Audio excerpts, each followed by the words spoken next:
I'm squatting by a lake after a long walk / hike. It's early in the morning and there is no early sunrise because it's getting dark, and within a few days we will have the autumn solstice.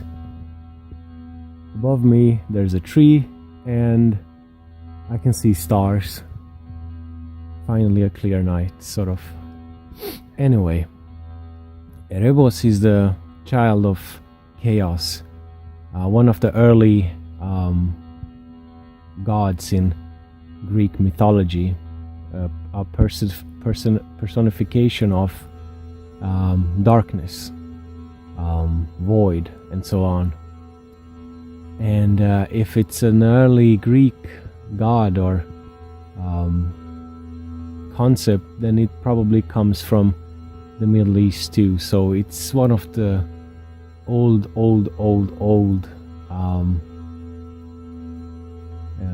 deities or personifications of concepts.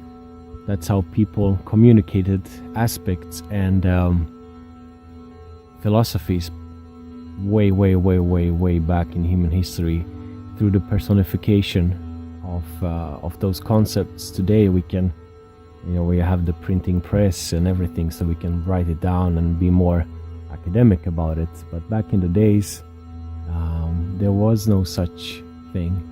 So you have to, the practical aspect of personification was just a natural stepping stone, evolution.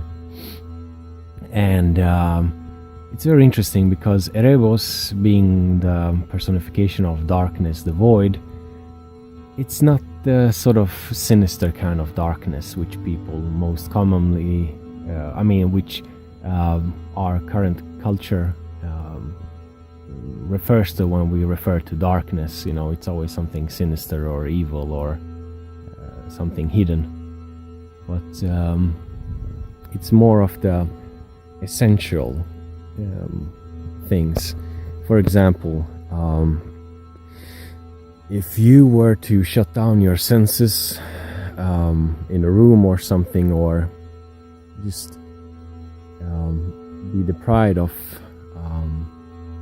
outside impressions, like in one of those water tanks, float tanks, people say, through any kind of similar experiences, your head becomes very active, and you see things within yourself, and you see they're just like dragonflies or butterflies, just flying around, combining memories and neurological impressions that are imprinted in our brain.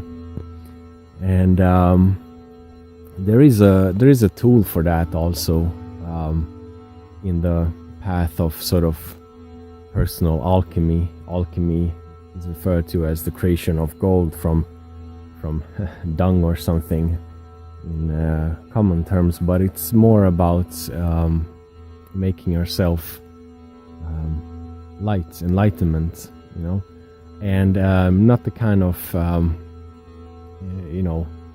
self-indulged sort of perfectional kind of enlightenment, but just to go down deep into that darkness, that void, and beyond Erebus, and begin from there.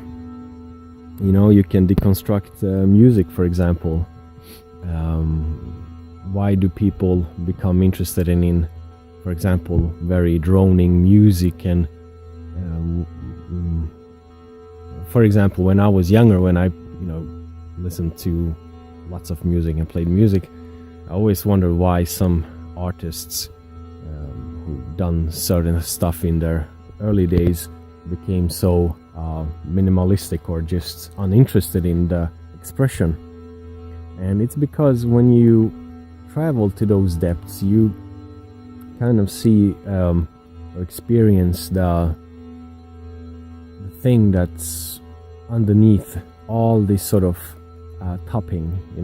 Everything we do is topping. We dress ourselves, we encode our communication in words and gestures. But what's beneath all that? What kind of expression is there?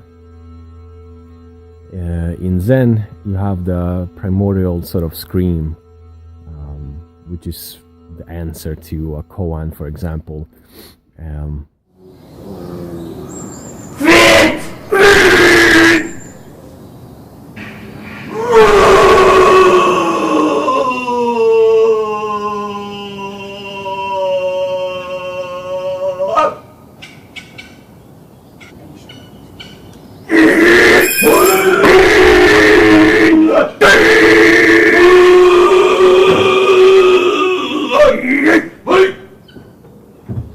Chanting is one of those ways of keeping that muscle, that sort of droning deep down void muscle, active and alive. Otherwise we become so topped up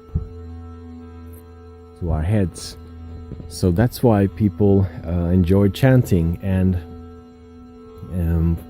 I remember one of my favorite moments in the Zen retreats and Zen dojos was the chanting part.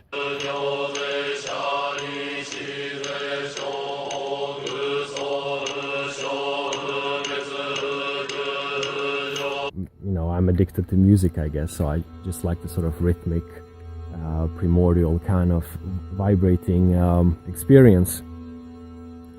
And people after various forms of sessions or retreats, they always kind of have this not blank empty stare, but more blank in a sense, cleaned up, like when you reboot a computer. It's very snappy, feels fresh and all that. I want to end this video with an image. So imagine that you're standing in front of a big mirror where you can see your body from head to toe, and you're in your underwear. You can see your body, your gut, your stomach area, and in that area there's an image being formed, a sort of transparent image of the universe, of those NASA photographs of deep space with the void, the colors, the shapes, the stars.